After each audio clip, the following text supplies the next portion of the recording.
Hey y'all, and welcome to American Wire. My name is Brian, and Vivek absolutely roasts this weak-willed CNBC weenie live on his own show.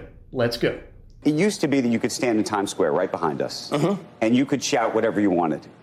But you could only get 30, 40, 50 people around you, right? Yep. Twitter's different. The amplification. It's the piece that she's talking about. And so when you see these kind of heinous stories, conspiracy theories about a Paul Pelosi situation that seems to lead to violence in other situations as a result of it, the question is, do the companies bear some responsibility for trying to rein that in? And I would argue they do, and to put it on, but to also put it on them to decide what's false is also a complicating factor. Well, but exactly. So what I would say, if the company is going to take down something as false speech, the company bears the burden of proof to show that it was false. History teaches us, and by the way, not just history over the last 100 years, history over the last 2 to 3 years teaches us that many of our current beliefs will be modified in some way. Responsibility on the person who's speaking.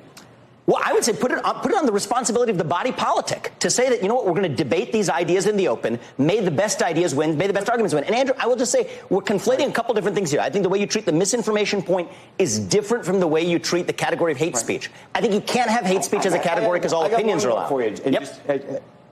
There was a lot of people who deny the election results of this last election, some of whom, by the way, look like they may win next week. Do you think that there should be people correcting the record? I think there should be people correcting the record through free speech and open debate, not through silencing them and not through censorship. I mean, throughout our history, I'm proud to say we live in a country where you can go out and burn the flag and say, you know what, war on America. This is a country where part of burning the flag is what gives that the meaning, is the fact that we live in a country where that is allowed. And if we lose that principle, we lose the very principle we're fighting for in the first place. So you got to draw this distinction between saying, I disagree vehemently, but still allow you the right to speak. How concerned are you? Conflating again. How concerned are you with either democracy or the very idea that there are large parts of the population who believe things that are just factually untrue today? So I am deeply concerned about threats to democracy, but I think those threats to democracy, Andrew, are plural. And one of those threats to democracy is the centralized determination of truth. By the way, and here's a dimension we haven't talked about, where the government itself is now coordinating with Twitter, with Facebook, et cetera, to direct critics of the government to be silenced.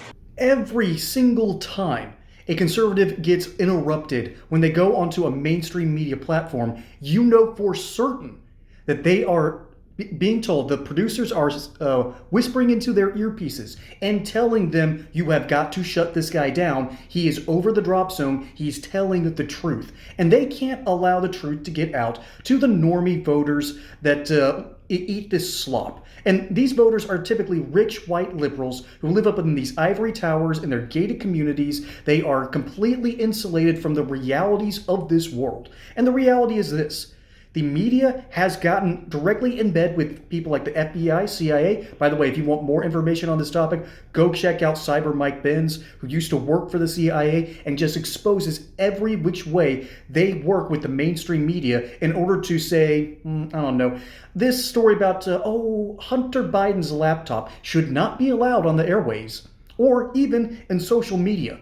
They shut that down immediately. Vivek is right that there is a threat to the democracy. It is not coming from the right. It is not coming from the Trump people. It is coming from the people who run these three-letter organizations. It is coming from the mainstream media who works with these three-letter agencies. And furthermore, this is a danger to the very idea of the First Amendment, which was designed to protect your ability to speak freely. This is asinine. And remember, every time Vivek goes on TV, he usually is winning something because he knows how to play this game. He completely understands how to run roughshod over the media. It is a beautiful thing to watch. It's like watching an artist paint. This is art in motion, and I am here for it. Vivek is over the drop zone, and he makes these CNBC hosts lose their minds, and I am here for it. Folks, my name is Brian. Hope you enjoyed the segment here on American Wire.